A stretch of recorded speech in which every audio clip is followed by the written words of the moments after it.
Mala saint Antony's higher secondary വിദ്യാലയത്തിൽ golden memories 1983-84 batch പൂർവ്വ വിദ്യാർത്ഥികൾ ദേശീയ സംസ്ഥാന തലത്തിൽ വിജയികളായ കായിക താരങ്ങളെ ആദരിച്ചു. FIFA world cup accommodation manager Varghese Edattukaran വിജയികളായ വിദ്യാർത്ഥികൾക്ക് പുരസ്കാരങ്ങൾ സമ്മാനിച്ചു.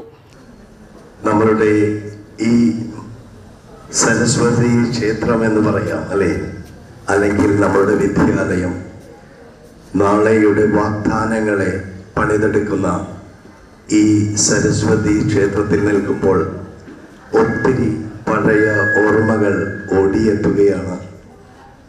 ഇതേ ഗ്രൗണ്ടിൽ നിന്നാണ് ഞങ്ങളെല്ലാവരും വളർന്നത്.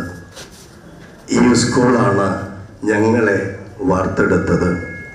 അത് നിങ്ങളോട് പറയാനും നിങ്ങളെല്ലാവരും നാളെയുടെ വാഗ്ദാനങ്ങളായി മാറണമെന്ന് അഭ്യർത്ഥിക്കാനും അതിനായി കഠിനാധ്വാനം ചെയ്യണമെന്നും നിങ്ങളെ അറിയിക്കുവാൻ കൂടിയാണ് ഞാൻ ഈ നിമിഷം വിനിയോഗിക്കുന്നത്.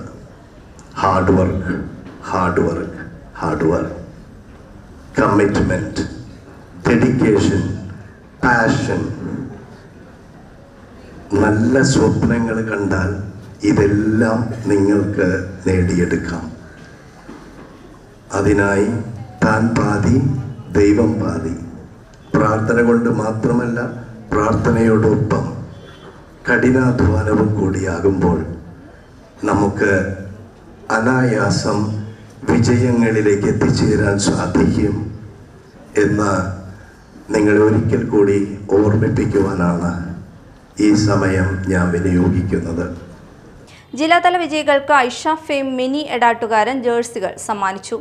ചടങ്ങിൽ വിദ്യാലയത്തിന്റെ പുനർനിർമ്മാണത്തിനായി ഗോൾഡൻ മെമ്മറീസ് ബാച്ചിന്റെ സംഭാവന കൈമാറി. സ്കൂൾ മാനേജർ ജോർജ് പാറേമൻ സംഭാവന സ്വീകരിച്ചു. പ്രധാന അധ്യാപിക കെ.പി. റീന, OSA പ്രതിനിധി ആരിഫ് കോറോത്ത്, അധ്യാപക പ്രതിനിധി വിൽസൺ മാമ്പിള്ളി എന്നിവർ സംസാരിച്ചു.